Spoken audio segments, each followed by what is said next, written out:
Hey Terry, how's your week going? It was pretty good. How was yours? Not bad at all. I'm wondering if you've thought of anything or anything has changed since our last session. For the most part, things have been about the same. I've just been thinking about how much I'm ready to go back to work, Mm-hmm. and I don't know. I almost want to speed the process up of like trying to figure out what's going on so I can go back to work, but I'm not to take my time and pace myself. Mm-hmm. But for the most part, everything with my mom has changed in ways. Things with Derek are consistently the same, Mm-hmm. and my boys are doing pretty well. Mm-hmm. I'm glad to hear that. It seems like things are improving, or at least looking pretty good lately. Yeah, working on it. I'm wondering if you can maybe talk a little bit more about your desire to go to work. It seems like something that's really important to you.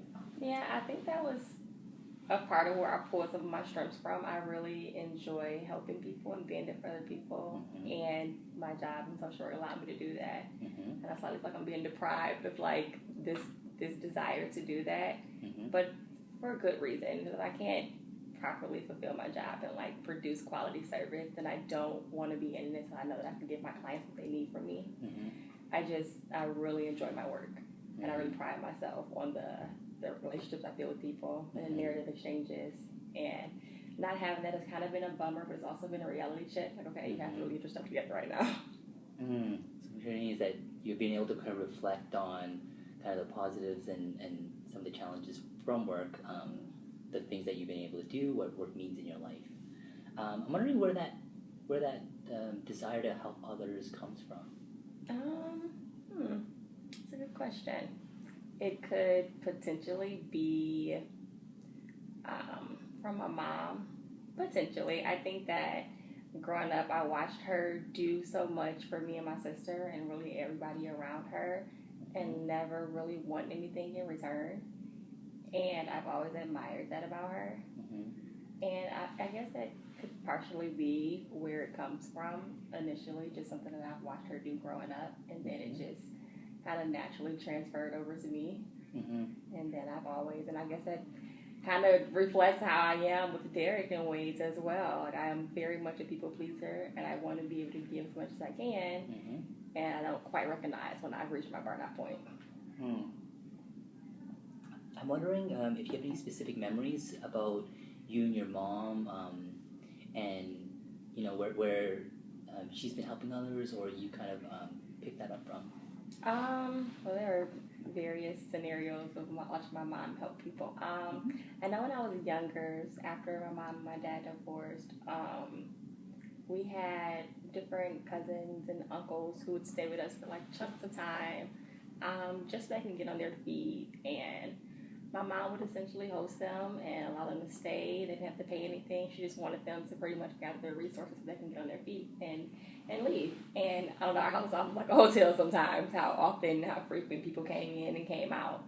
But I always knew like it was for great purposes, Mm-hmm. and it was always appreciated. And I don't know, first thing when I was younger, at first it was kind of just like, okay, we have all of these random people in our house, and I don't really know how I feel about it.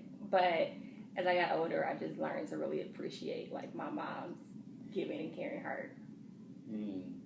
I imagine that must have been maybe a confusing time. You can see why it's important. You can see the impact, but I'm wondering at the same time for yourself and wanting to be with your mom, it might have been feeling maybe isolating. Yeah, I think so. And I also think because my mom isn't, as I've said before, she's not the most affectionate person when it comes to like hugs and like verbalizing like how much she loves us and things like that. Mm-hmm. So I think in ways it may have created like a greater distance between her and I. Mm-hmm. I don't think it was intentional. I think it's just kind of how her mode of operation was. Mm. But yeah, I think it was probably the hardest after their divorce when I was kind of adjusting Mm-hmm. to not having my dad around and then having random family members around. Mm-hmm. Yeah. Yeah, I feel I've heard a lot about your mom. I'm wondering, can you tell me a little bit about your dad? Yeah. So when my dad wasn't at home and they were still married, I was very much a daddy's girl. We were very, very close. We used to have morning regiments. We'd take them to school. We'd have our breakfast together, and we just had like really meaningful bonding experiences. Mm. And after the divorce, the day actually when he was moving out, he talked to me. He told me how much he loved me and that we would still talk and see each other and like all of these great things that I was hopeful for. And unfortunately, it just didn't quite work out that way. And when he moved out, I think he moved out with intentions that it wasn't really going to be over. I think that he had some hope that they were going to work it out, get back together, and that didn't happen. And I think it was kind of discouraging for him, and I think that's probably what made him actually leave the state, and he ended up leaving the state, and then he started a new family. And through that process, I just saw him less and less and less, and the phone calls came in less, and our relationship essentially just suffered a huge hit. And I can't say that we've necessarily rekindled that relationship because the distance went on so long that right now I don't quite know how, and I can't say that I've been active in trying to either. But yeah, it, like I said, it started off really great when I was younger, and then after the divorce, it just increasingly got worse. It must have been. I imagine that's really hard for you, seeing your father, who's been such an important part of your life, going through this kind of emotional pain. At the same time, you know, you with your mother must have felt you can see the other side as well. Yeah, definitely. I think honestly, more than anything, I was probably more sympathetic for my dad than like the average kid would be. I felt like normally response is more like anger, but I kind of felt bad because I know that he wanted to like make everything work to some degree, I think, and it didn't work out like that. And I think it kind of just shook his world a bit. And like I said, I always knew he wanted to be there. I just don't think he knew how without being with my mom. So, I mean, yeah, there are pieces of me that are angry with him for not being there, but there's probably a greater piece of me that understands. I think that because so much time has lapsed between us, like I don't feel obliged to seek that relationship again. Right. I'm just hoping to hear more from kind of during this transition period where you said that you're slowly seeing him go away. I'm wondering what gave you that first initial, when you first realized that? So in order to kind of make like the transition easier when he moved out, he would still take me to school in the mornings because that was our thing. That was our bonding time, and it was really important to me. So he still took me to school in the morning, and I think that was also his way of like still trying to like gauge my mom's position on the relationship. And there would just be some weeks where he was like, "Hey, I can't take you to school today, because of X reason or because of Y reason." Okay, no problem. It's always tomorrow. And then there would be another excuse why he couldn't take me, and then another excuse, and then he'll take me maybe Friday, and then he'll take me all the next week, and then take me the next week after that. And it was just very inconsistent, and I wasn't quite sure when I could count on him to show up. And I think after I realized he was standing me up consistently, that I kind of just expected that to be the norm. And I also think that because I was pretty transparent with my feelings as a child, when I started noticing that and it started upsetting me, I was very verbal about being upset. I don't think my dad was used to that. And I think it may have somewhat put him off or at least discouraged him a bit. Right. And that could be why he distanced himself more. I mean, it could be a variety of factors. But sometimes I think that because I was too honest about how I felt and expressing how angry I was, that it sent him away. It sounds so difficult kind of be able to express your emotions. You talked about a lot of kind of the cultural, social factors that make it, you want to put on a tough face. You have to be a strong person for the family. And when you are so vulnerable like that, especially at a young age, just expressing yourself and not getting the reaction you would like, I imagine it mustn't make you feel, almost invisible or rejected, like you didn't want to be vulnerable again. Yeah, I think so. I think I definitely did feel rejected in ways. And I also think that contributed to like me slightly isolating myself from everyone, just because whenever I was in a vulnerable state, I didn't really want people to know. So I didn't want my mom to worry. Like, I knew that she was still experiencing like the transitions of like the divorce and everything, and I didn't want my feelings to be like another concern for her. So I didn't really say much whenever I felt anything about my dad's relationship. I wonder if some of those traits that you adopted when you were younger are coming out now, especially with how you're dealing with Derek or even with your kids. Trying to make sure that their needs come first. Yeah, that is probably some truth to that. I think that I do. I think that I'll always put my children's needs and priorities first, but I think that I also put Derek's needs and my job's needs and everybody else's needs before my own too. And I don't think I necessarily deemed that as problematic prior to seeing how it affected work. But in retrospect now, I am realizing that I don't think that I've ever given myself much me time. I don't think I've ever really considered my feelings. I think for me, if I am sad or mad or any negative feelings, I think I have a much easier time like withdrawing from the world and then dealing with it internally and then like re-engaging. And that's kind of just been my coping mechanism with how I deal with stuff. And I think I'm kind of starting to realize that may not be the most effective way. I think there's a lot of ways that people can deal with different emotions and difficult times. I'm wondering, when you were younger, what did you end up doing when you began realizing that your dad was maybe not as consistent with the rides? Sometimes I may have talked to my sister, but she was younger, so not very often. But I probably did the most is I would probably go in my room and write. I started journaling fairly early, and it wasn't necessarily journaling, I would kind of just draw pictures. And then that kind of transitioned into journaling. And it was kind of just something that I did when I didn't want to talk about my feelings and my emotions with anyone physically. So I would just kind of jot it all down in a notebook. And I always felt like once I released all those feelings on the paper that I was kind of feeling better. So here was journaling kind of a way for you to articulate your thoughts, or was it more like you wanted it to be heard, you wanted the message to get out there? I think that's what it was. I just needed to get it out to some capacity, and I was most comfortable doing it in my writing. Did you do anything with the journals afterwards, or? Honestly, I probably still have them in a box in my mom's attic somewhere, because my mom never throws any of my stuff away, so I'm pretty sure if I rummage through some things, I could find them. It's great to hear that your mom kept the mementos that you had from when younger. I'm also wondering, nowadays, are you doing any journaling? Are you keeping up with these kind of self-care measures? I can't remember the last time I journaled or wrote things with a pen or things if it wasn't work-related. Yeah, I can't remember the last time I journaled. Maybe before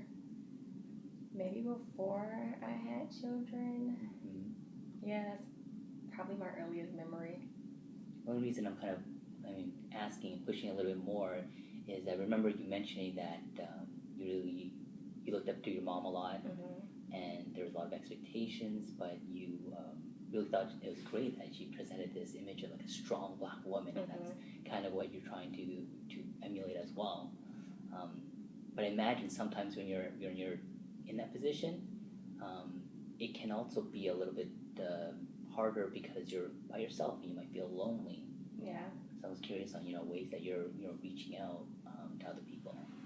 Honestly, I'm probably not reaching out at all in any capacity.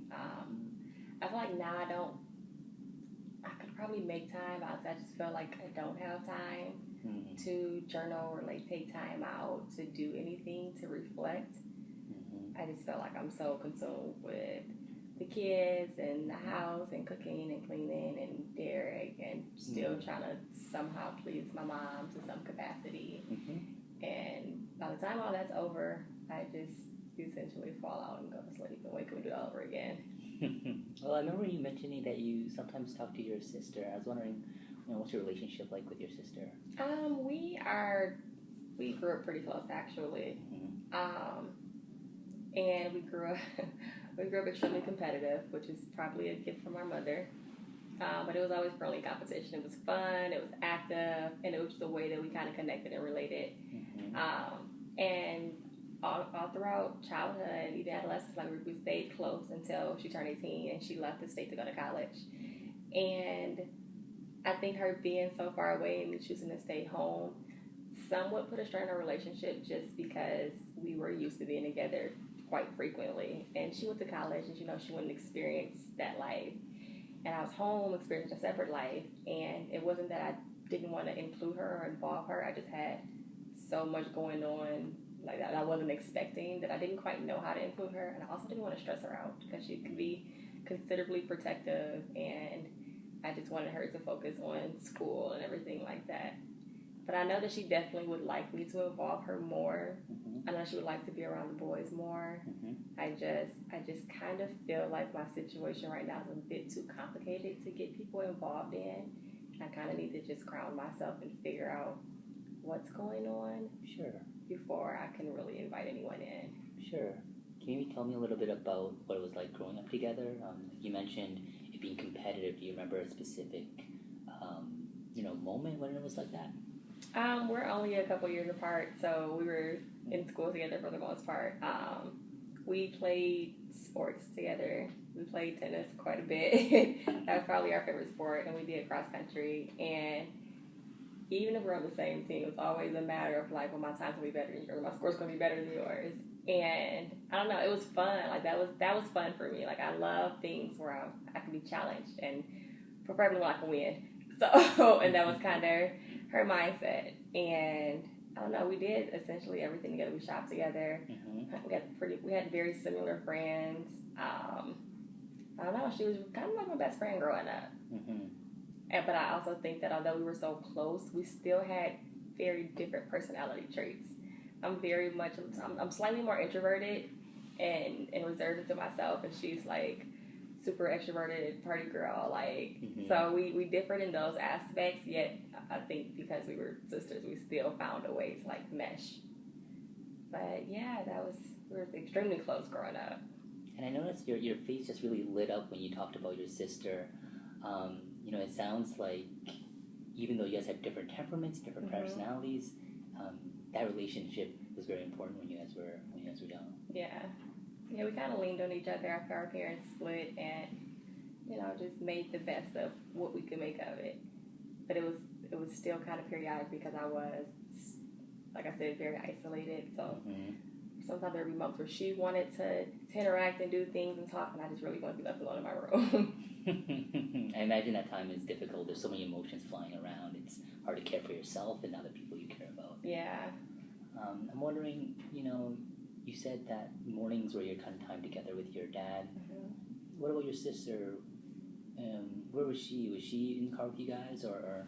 Well, my sister has a different dad, so that dynamic was very different. I don't think that she ever. Well, she was raised as if she was his child because her father passed away before she was born, and I do think that she experienced time. I know this because she told me, where she kind of felt somewhat like the outsider. I don't think I ever really acknowledged it, just because I was always so wrapped up in my relationship with my dad.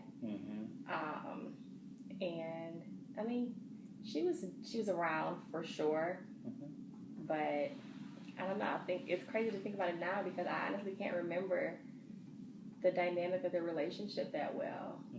I don't know if she really had the same relationship with him that I had. And what about you with your mom then? Do you guys remember having particular memories with all of you guys together, or? We definitely did things at home. We had my mom was like a huge moviegoer, so Friday nights was normally like our family movie night, and like we also took a pick a movie out, and we would all sit and watch it, eat popcorn or pizza, probably pizza because no one cooked on Fridays. So I mean, yeah, we definitely did things together. That was undeniable. I don't know. I feel like when it was just my mom wasn't in the picture and it was just my dad in the picture, that I may have received a little more attention than she did. In retrospect, yeah, it's very possible. It seems like having that kind of scheduled time, the Friday movie nights, is something that you really enjoyed.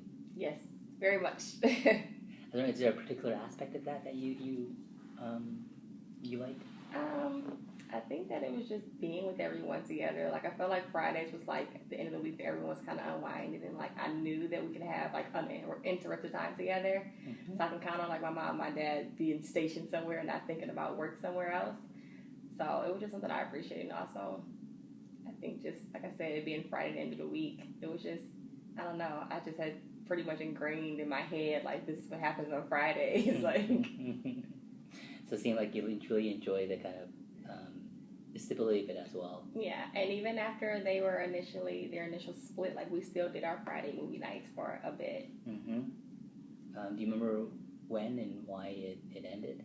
I think it may have potentially made things complicated with my mom and my dad. I think that they had conflicting interests and maybe messages were being misconstrued by that. And I think ultimately my mom is the one who kind of made the decision that it may have been a little close to home to have my dad there when they were trying to figure out what was happening between them. I wonder what was it like for you then? What was your reaction to that? It sucked. It sucked pretty bad because it was one of those things where it's like, okay, I can't quite have him here, but I do get him on this very specific day, and I get him as a first meal of family.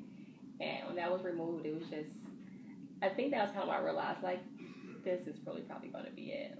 There's really no hope of them getting back together. And it's, their process was probably at least a year of them trying to, like, figure out what was happening. So I was really young, but I still have very vivid memories. You know, I can only imagine that it's so difficult having, you know, this roller coaster of emotions with expectations that maybe they'll get back together and maybe things will turn, and then you see the difficulties and you go down. I think it's very easy to probably get withdrawn and almost minimize how you're feeling. Yeah, that's definitely my go-to. If things weren't going the way that I would like them to, and because I felt like I could talk to my mom, but I just felt like it wasn't appropriate because I knew what she was going through, and I didn't want to be a burden. So naturally, and also being an introvert, I feel like I can just kind of engage in self-care independently and be okay. I don't think it was a problem for me when I was younger. I never really complained too much about it or felt like my mom was like being neglectful or anything. It was just kind of how it was. I wonder if any of that kind of dynamic is starting to play out with your current relationship with your mom. You know, that you know, you want something and she's a little different, and maybe you guys are having trouble communicating these issues. Yeah, I think when it comes to my strategic plan is avoidance. I'm just like, if we don't see eye to eye, there's really no point of engaging in any kind of dialogue. We probably won't see eye to eye. And I always want her to be in support of, like, my decisions and the things that I choose to do. But I know that's not going to be the reality every time. And my mom is very opinionated and very, very blunt. And sometimes I'm just not prepared to, like, receive that. I think you mentioned it a couple times with your mom's expectations, not saying things, but, you know, you kind of knew what was going on. I'm wondering where that came from as well. Is there a particular moment when you realize, you know, this is the way my mom is? Is there a particular moment? I can't think of, like, when I first noticed it or recognized it. I just know, like, and I think it's from my mom's upbringing. Like, she was raised by her granny, and, like, my granny was very specific and very strict and slightly emotionally withdrawn. But I don't know, my mom just had, like, a very consistent pattern of, like, it's not that she wouldn't hug us, but that wasn't the norm. Like, you see her or you leave, there's not a hug that you can expect. Right. And she wasn't, like I said, the most affectionate verbally, but she expressed, like, extensive pride when, like, you did well in school or you did well in sports or academic games or anything of that nature. That was always very, very clear.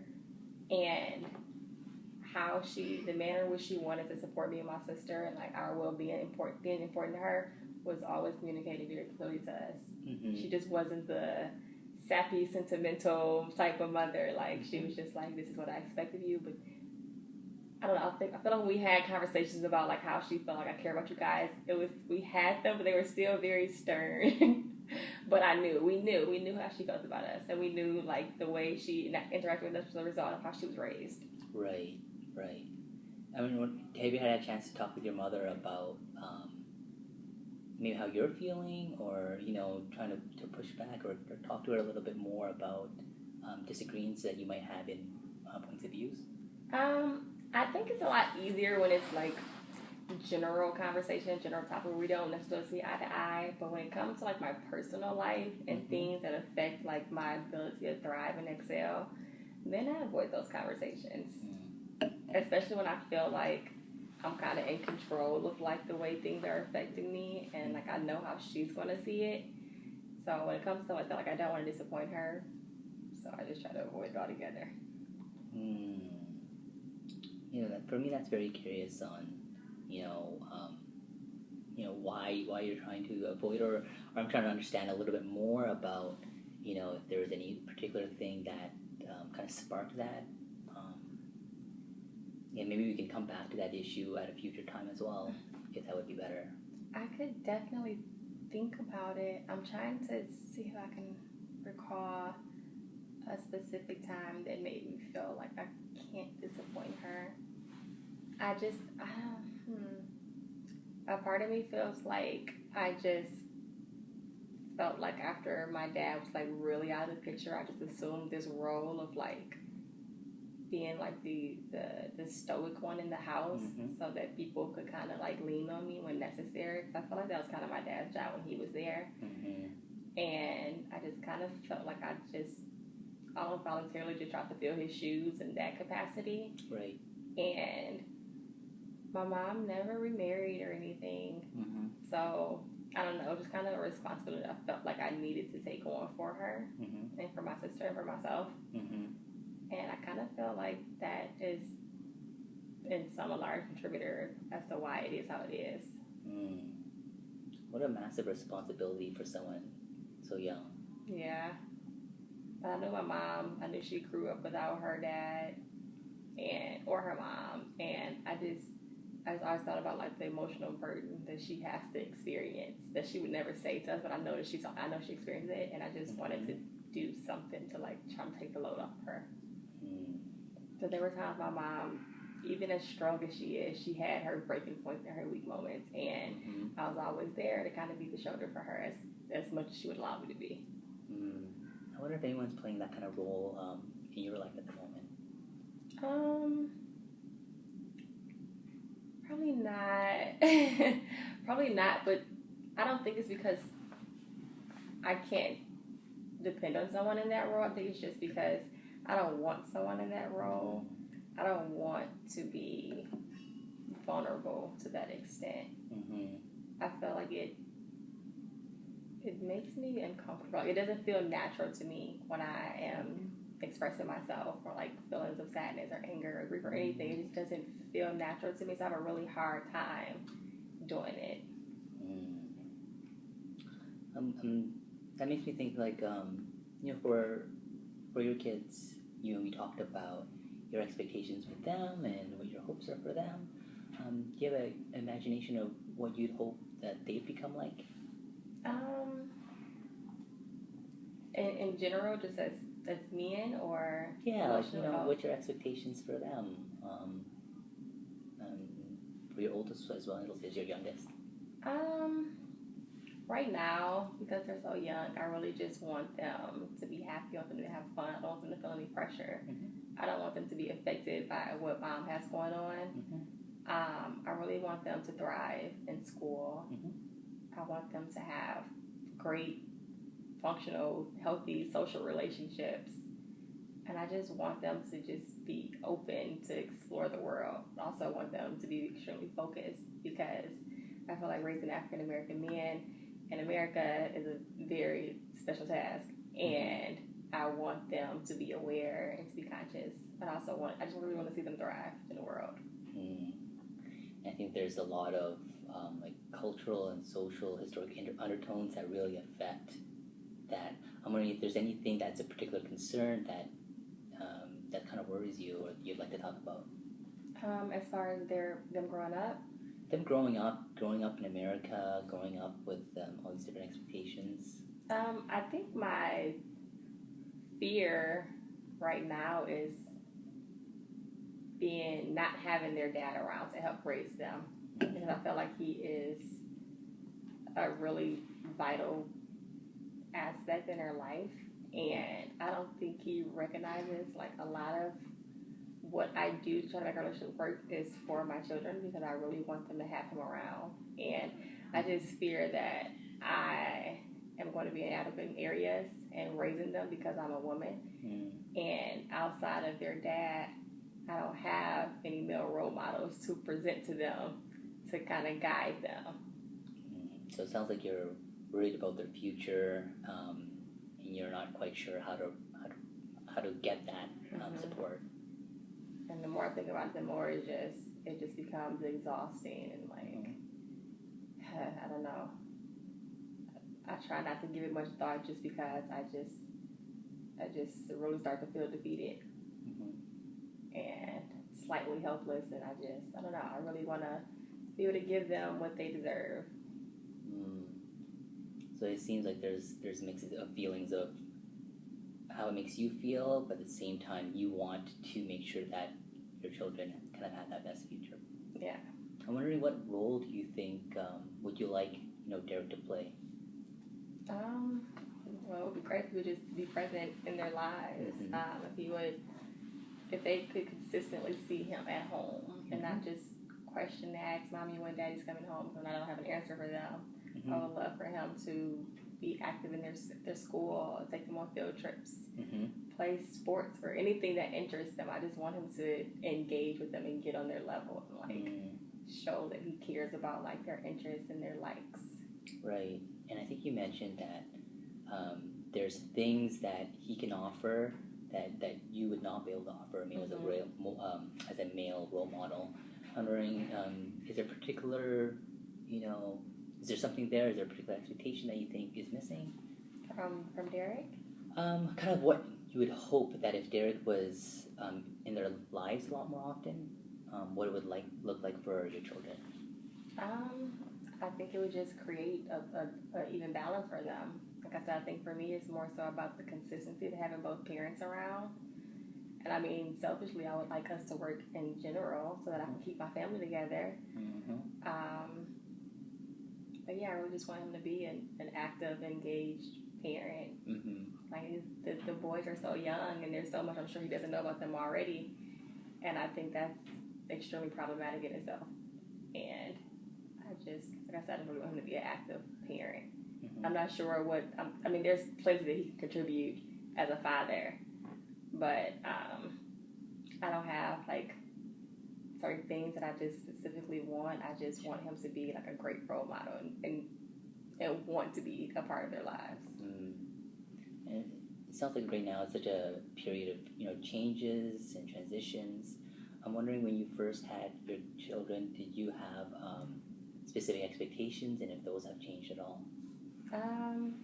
Yeah, when I had my firstborn, I thought that I was creating my own little family, and I was gonna have like this big house, white picket fence, and like this real fairy tale life. And it didn't necessarily go that way because they really, really wanted a daughter. And it was kind of a time where it may not have been a great idea to even have one at the time, just because I wasn't quite sure what our relationship status was. But I thought that if we had another child and then he had a daughter, that our dynamic would change. Then I had another child and I had another son, and he was just slightly put off, which to me was extremely disheartening, because girl or boy, like, these are babies that we bear together, and I would think that this life that's living due to our contribution, that would mean something to him. I don't quite know what his hang up is on having a daughter, but it definitely showed that he was not necessarily pleased. Sounds like it was confusing during this period when you had your second son. You wanted the best for them. You still saw it as, your son, your baby. Yeah. But Derek might approach it differently. Yeah. I think it was probably the hardest part was I had them very close together. I pretty much had my firstborn, and then a little over a year later, I had my secondborn. And this is kind of when his in and out, popping in and out of the home thing became a little more consistent, which was really hard when I had two small children. But I will say during that time, my mom really, really came through for us and was extremely active and present for me in the way I needed her.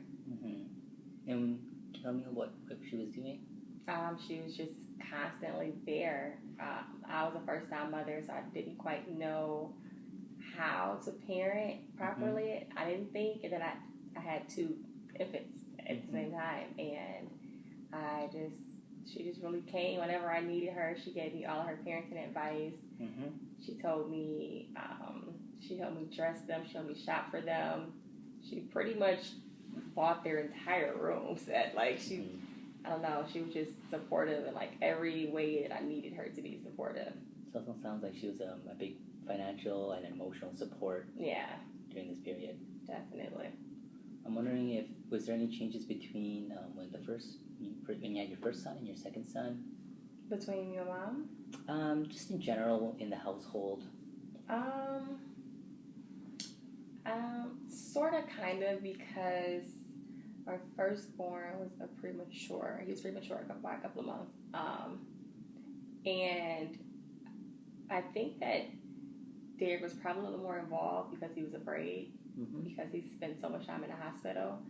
And that for me was very promising because I'm like, wow, you care. Like, you're involved. Like, you want to be a part of it. And when he finally came home, it was just, he was so tiny and like this very fragile thing that we just like really tried to protect. And both of us, both me and Derek, and it felt like things were going in a positive direction. And as he's gotten older, he got bigger, I think like the concern and like the worry slightly diminished in ways. He was still probably a little more active when it was just my firstborn versus when I had two. But there were still like signs of like he wasn't sure if he wanted to be in a relationship, and he didn't know he was ready for the responsibility that came with raising another child. And yeah. So it sounds like this period of almost crisis brought you guys a little bit closer together. Yeah. And then afterwards, when things started calming down, there's a lot more feelings of, almost being alone in the relationship again. Yeah. That makes a lot of sense. I'm wondering, so you mentioned, your mom being a big support during this period. I'm wondering what's changed. I remember you mentioning last time that she's not playing such a big role, and I'm wondering when that happened. Our relationship is really hot and cold, and it's probably because, although I try really hard to avoid personal conversations with my mom, when we do have them, I think sometimes I convince myself that, okay, this is going to be it. I'm going to walk away from this relationship and not try to salvage it anymore. And then my mom gets excited, and then I don't follow through. And then it's just like a constant repetitive narrative of her telling me how what I'm doing doesn't make sense and how she doesn't support it and how I need to get my things and move on, and et cetera, et cetera, et cetera. And I think because I have been so hot and cold with it and I haven't made any real moves in the direction that she wants me to make them in, that I have tried not to talk about it too much at all. I'm trying to talk to her too much at all just because I know how she feels about it. But after our last session, I probably started talking to her a tad bit more, just because I think that not having work to kind of balance me out has kind of slightly left me in like a state of crisis. And I've been reaching out to her a lot more and just talking to her about what's been going on and how I've been feeling. And surprisingly, she's had really great responses. And she's been really supportive, which is nice. What was surprising about it? I really just thought that she was going to tell me that I'm in control of my situation and I put myself here, so it's kind of my fault. And I just didn't expect her to tell me like it's going to be okay and you'll get through it and things like that. Not that she wouldn't, but I feel like because I had like my situation with Derek, that a lot of my issues that I have now, she blames on him. Mm-hmm. So I didn't think that she would be that empathetic. So it sounds like you felt a lot of, almost acceptance from her. Yeah. You're worried about almost feeling guilty about all the things that happened in the past. Yeah. Well, that's really great. So I think we talked about a lot of different things today. Shared a lot about your past, your relationship with your dad, and what it was like growing up, especially during the divorce and some of the challenges with that. We also talked about kind of your children, what you're hoping for them. I'm wondering if there's any, for the next couple of sessions, I'd like to kind of focus on some issues for you. Mm-hmm. Is there anything that you would like to focus on, or anything that you'd like to add that we haven't covered? I think that one thing that I probably want to focus on the most is I have certainly recognized that my energy level is low, and I think a part of it's because I've just been so stressed and extremely sad about like my situation and not quite being able to fix it the way that I would like to. And I'm not quite sure how to address it, but I feel like it's kind of weighing me down at a point where I don't feel super motivated to actively like change my situation. I kind of feel like beaten down by it, and that's not like me. And I really don't want to be stuck in this rut. If I can address that somehow first, because I'm really not even sure how to. But I know that like I'm really I'm disengaged from people, from my kids, from work obviously, and from anything that I once would have enjoyed doing. I don't know. I just don't have the energy or interest to do anything too much. I would probably want to work on figuring out what my relationship with Derek is, or what it's going to be, or like what I need to do. And I think that'll just come once I am not in such an emotional state. And I also really want to work on being more transparent with my mom about pretty much everything and not worry so much about her judgment. So I just want to continue being a good parent to my boys. But I think that's a full load in itself. I think when you first came in, you were really focused on work as well. I'm wondering, how does that play in? Are you more focused on work, or is it more about your family situation? I want to get my family situation so I can go back to work and produce like quality service that I know I'm capable of producing. And I'm starting to realize that like as much as I want to go back to work, like it's not going to happen unless I address all of my family issues first. Okay, so it sounds like one of the things that we can work on is kind of exploring how the relationship has been going with Derek and your mom, what it's like, the impact on yourself, more tangible things on the relationship and how maybe you can improve it, or what are some steps that you can take on that. Yeah. Sound all right? That sounds good. Okay. If anything else comes to mind during this week or anything like that, feel free to bring it in, and then we can find a path forward together. Okay? That sounds good. Okay. Thanks for coming in today. No problem. See you next session. See you next session.